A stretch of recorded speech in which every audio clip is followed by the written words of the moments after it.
I'm Bala. I am a small farmer. I grow coffee, pepper, turmeric, coconuts, areca nuts in this little farm behind me. We call this our happy little farm. I come from a multi-generational farming family. I think we've been in agriculture for about 7 generations, and I'm a third generation coffee farmer. This all started off at my grandfather's farm.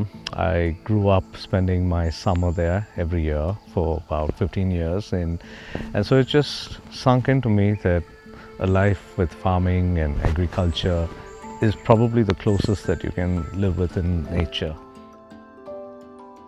But after about 15 years working in IT, I realized that my heart was still tugging back here at the farm, and I just had to get back here. And so in 2015, which is about roughly a decade ago, I came back and realized that it was probably the best time in my life to take a step back, get off the trodden tracks and get into agriculture. There were 3 different components that we needed to get sorted out in our mind. The first was about how to do the farming practices, which is it going to be organic, or is it going to be natural farming, or if there's any other style of farming. The second was getting the infrastructure sorted out, which is building roads, a water tank for irrigation, the manuring system, having a power source, and the third is the people element. How do we get the people to feel that they're part of the farm and not just as employed laborers? ನನ್ನ ಹೆಸರು ಮಂಜಪ್ಪ ಅಂತೇಳಿ. ನಾವು ಇದೇ ಊರಿನವರು. ಆಮೇಲೆ ನಾನು ಈ ತೋಟ ಬಂದು 11 ವರ್ಷ ಆಯಿತು. ಆಮೇಲೆ ಇಲ್ಲಿ ಏನು ಕೃಷಿ ಬಗ್ಗೆ ಏನೂ ಇರಲ್ಲ. ನಾವು ಬಂದು ನಮ್ಮ ಸಾಹುಕಾರರಿಗೆ ಹೇಳಿ ಇಲ್ಲೊಂದು ಕೆರೆ ಮಾಡಿಸಿ, ಆಮೇಲೆ ಈಗ ನಾವು ಸಾವಯವ ಗೊಬ್ಬರ ಹಾಕಿದಾಗ ಈ ಥರ ಗಿಡ ಬಂದದೆ. ನಾವು ಕೆಮಿಕಲ್ ಯಾವುದು ಹಾಕಲ್ಲ ನಾವು ಇಷ್ಟೊತ್ತವರೆಗೂ. Getting off chemical fertilizers and chemical pesticides was another game changer for us. It significantly brought down our input costs by at least about 70 to 80%, and that's a big deal for a small farmer. ನಾವು ಕೆಲವು ತೋಟಗಳೆಲ್ಲ ಅಲ್ಲಿ labour ಆಗಿ ಹೋಗ್ತಿದ್ದು ನಾವು. ಆವಾಗ ಅವರು ಈ government ಗೊಬ್ಬರ ಎಲ್ಲ ಹಾಕಿ ಒಳ್ಳೆ ಬೆಳೆ ತೆಗ್ದಾರೆ. ಆಮೇಲೆ ಗಿಡಗಳು ಏನು ನೋಡಿದ್ರೆ ಕೆಂಪಾಗುವುದು, ಈ ಥರ ರೋಗಗಳೆಲ್ಲ ಅಂಟುಕೊಂತು. ಈಗ ನಮ್ಮ ತೋಟದಲ್ಲಿ ಇಷ್ಟೊತ್ತವರೆಗೂ ಯಾವ ರೋಗನೂ ಇಲ್ಲ, ಏನಿಲ್ಲ. ನಮಸ್ತೆ, ನನ್ನ ಹೆಸರು ಮಂಜುನಾಥ, 45 ವರ್ಷ. ನಾನು ಇದೇ ಊರಲ್ಲಿ ಹುಟ್ಟಿ ಬೆಳೆದವನು. ನಾನು ಬರುವಾಗ ಏನೋ ಒಂಥರ ಇಲ್ಲಿ ಬರೀ ಆರ್ಗ್ಯಾನಿಕ್ ಔಷಧಿ ಅಂತ ಮಾಡ್ತಾಯಿದ್ರು. ನನಗೆ ಯಾಕೋದು ಮನಸ್ಸಿಗೆ ಸಮಾಧಾನ ಇರಲಿಲ್ಲ. ನಾನು ಕೂಡ ಸಾಹುಕಾರ ಹತ್ರ ಹೇಳಿದೆ, ಸರ್ ಗಿಡ ಚೆನ್ನಾಗಿ ಬರೋಲ್ಲ, ಹಸಿರಾಗಿ ಬರೋಲ್ಲ, ಫಸಲು ಬರೋಲ್ಲ, ನೀವೇನಾದ್ರು ಗೌರ್ಮೆಂಟ್ ಗೊಬ್ಬರ ಹಾಕಿ ಇಂಪ್ರೂವ್ಮೆಂಟ್ ಮಾಡಿ ಅಂತ. ಅದಕ್ಕೆ ಸಾಹುಕಾರಿಗೆ ಇಷ್ಟ ಇರಲಿಲ್ಲ. ಆಮೇಲೆ ಗೌರ್ಮೆಂಟ್ ಗೊಬ್ಬರ ಟೋಟಲಿ ನಿಲ್ಲಿಸ್ಬಿಟ್ವಿ. ಗೌರ್ಮೆಂಟ್ ಗೊಬ್ಬರದ್ದು ವಿಚಾರನೇ ಇಲ್ಲ. ನಾವೇನಿದ್ರು ಇದನ್ನೇ ಔಷಧಿನೇ ಮಾಡ್ಕೊಳ್ತಾ ಬಂದ್ವಿ. ಬರ್ತಾ ಬರ್ತಾ ಬರ್ತಾ ಮಾತ್ರ ಸ್ಲೋ. ಯಾಕಂದರೆ ಆಮೇಲೆ ನೀವು ಗೌರ್ಮೆಂಟ್ ಕೆಮಿಕಲ್ ಗೊಬ್ಬರ ಹಾಕಿದ್ರೆ ಒಂದು ವಾರದಲ್ಲಿ ನಿಮ್ಗೆ ರಿಸಲ್ಟ್ ಗೊತ್ತಾಗುತ್ತೆ. ಗಿಡ ಎಲ್ಲ ತುಂಬ ಹಸಿರಾಗಿಬಿಡುತ್ತೆ. 15 ದಿನದ ಮೇಲೆ ಮುಂಚೆ ಹೇಗಿತ್ತು ಅದೇ ಪರಿಸ್ಥಿತಿಗೆ ಬರುತ್ತೆ. ಅದೇ ನಾವು ಈ ಆರ್ಗಾನಿಕ್ ಮಾಡಿ ಈ ಥರದ ಔಷಧಿ ಹಾಕೋದ್ರಿಂದ ನಿಮಗೆ ಯಾವಾಗಲೂ ಗಿಡ ಹಸಿರಾಗೇ ಇರುತ್ತೆ, ಬಿಟ್ಟರೆ ಗಿಡ ಕೆಂಪಾಗಲ್ಲ.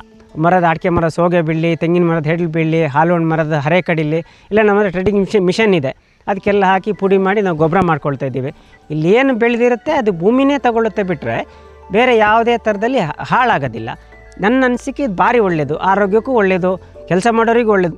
We've gone completely organic since 2018, and that was based on the Korean natural farming method, where we learned how to prepare our own manures over here.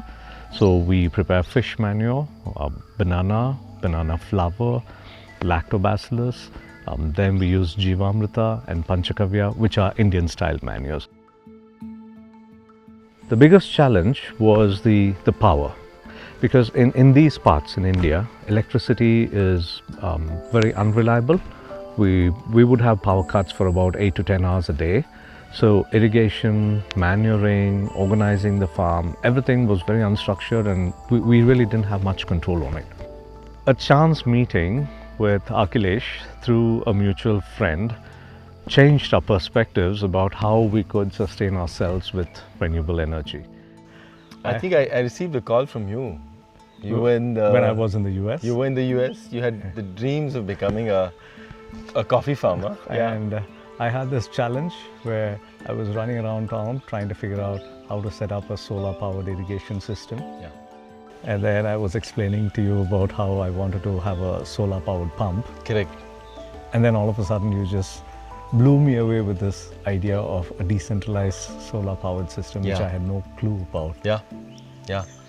I think I was also looking for a place where we can, create impact on the ground, especially in ecologically fragile and yet ecologically diverse place like the Western Ghats. So we have 20 panels, and each of these panels generate 330 watts at 6.5 kilowatts with averaging out the sunlight that we receive around here. We'll roughly touch about 5.5 kilowatts. So you can keep about a 15-20% buffer up and down.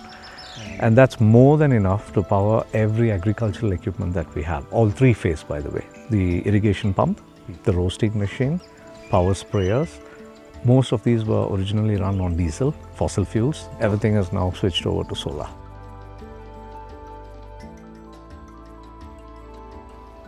So why did I get involved in this project is a question I'm asked very often. As a researcher in a lab living in America, doing very meaningful research in climate change and energy, there was a part of me that was aching for something deeper, for doing something that would affect remote areas and marginalized people. As a child, I grew up in this region, hiking the forests and the mountains, and a part of me always felt that I belonged here. But over the years, as I grew up and I kept coming back here year after year, I noticed progressive destruction of the forests, especially for firewood, but also pressures on the natural environment because of development needs of the people, which are of course legitimate. And one of the things that really affected me was the use of diesel pumps. I saw diesel being used for electricity, which was very important, but then there was a tremendous amount of air pollution, noise pollution, and very importantly, the diesel would seep into the soil and into the natural environment. This created a certain amount of pollution which was painful to see. As an engineer, of course, one thinks of replacing one solution with a better solution. That's a technologist's approach. And so the solution that naturally came into my mind was to use solar pumps. This is something I had studied. So initially we began implementing solar pumps on the ground, and we believed that it should just work magically.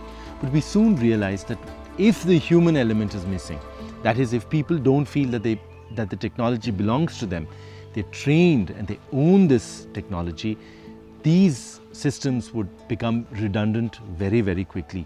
That is, they're installed and soon forgotten, which is the plight of many programs from the government, which of course start off with very good intentions, but seldom do they result in long-term impacts for the people who matter, for the people that matter the most. ಅವ್ರ ತೋಟ ಅಂತ ಯೋಚನೆ ಮಾಡಲ್ಲ, ನಾವು ನಮ್ಮದೇ ತೋಟದ ಥರ ನಾವು ಕೆಲಸ ಮಾಡ್ಕೊಂಡು ಬರ್ತಾ ಇದ್ದೀವಿ. ನಾವು ಇದೇ ಥರ ನಮಗೂ ತೋಟ ಇದೆ, ನಾವು ಇದೇ ಥರ ಅವ್ರ ಹತ್ರ ಕೇಳ್ಕೊಂಡು ಮಾಡೋಣ ಅಂತ ನಾವು ಮುಂದೆ ಯೋಚನೆ ಮಾಡ್ತಾ ಇದ್ದೀವಿ ಸರ್. ಒಂದು ಕೆರೆ ನೀರು ನಮಗೆ ಒಂದು ಗೇಟಲ್ಲಿ ತಿರುಗಿಸಿದ್ರೆ ಒಂದು ದಿನಕ್ಕೆ ನೀರು ಸಿಗುತ್ತೆ ನಮಗೆ. ಫುಲ್ ಒಂದು ರೌಂಡಿಗೆ ಒಂದು ಸರಿ ಹೂ ಸಟ್ಟಾಗಲಿಕ್ಕೆ, ಒಂದು ಮೊಗ್ಗು ಬರಲಿಕ್ಕೆ ಒಂದು ಕೆರೆ ನೀರು ಹೊಡಿಬೇಕು ನಾವು. ಅದನ್ನು ನಾನೊಬ್ಬಳೇ ಮಾಡ್ತಾ ಇದ್ದೀನಿ. 5 ಜನ ಮಾಡೋ ಕೆಲಸನ ನಾನೊಬ್ಬಳೇ ಮಾಡ್ತಾ ಇದ್ದೀನಿ ಈಗ. And so at Climate Dot, what we want to do is use both approaches. We want to use bottom-up approaches such as this farm, but also top-down approaches, which means working with policymakers, working with local governments to make sure that the right kind of policies are tailored. Policies which learn from live examples on ground at the grassroots levels.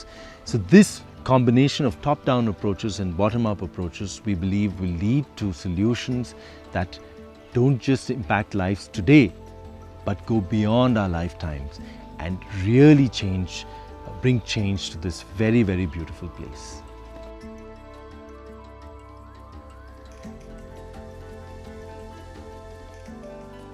Yeah, so the equipment is not cheap. by any measure, and it's usually beyond the affordability of the local farmers that we saw here. So someone like a Jyoti or a Manjapa would not be able to afford this on their own.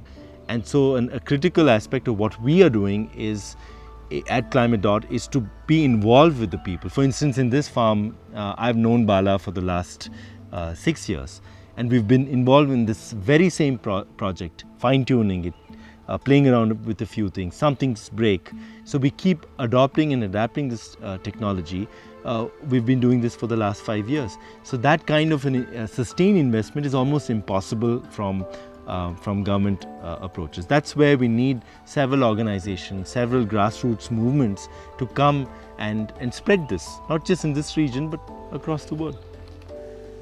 Today with solar, all it takes is just a button click on a mobile phone, and anytime we have sunlight between 9:30 in the morning till about 4 p.m. in the evening, the entire farm can be irrigated with just a click of the phone, and it's completely changed from a gender-specific, a very male-driven irrigation work, which is generally prevalent in this side of the world, to a single woman operating the entire farm. So there's just one woman who manages my irrigation and my manuring. And that's the power of renewable energy, and that's the power of technology for small farmers. That's a huge gap that's there in this country right now. I'm assuming it's there in many parts of Asia, but if we could all get together and if we could bridge that gap, there's a lot of small farmers in different parts of the world doing different types of agriculture who could benefit very easily with just that one single switch into renewable energy. And what started off as a journey turned into an adventure very quickly. And then when we started, we had this vision that we should have a happy farm. So that's why we call it our happy little farm. A farm where the land is green and the feeling of happiness is gently sown and generously shared.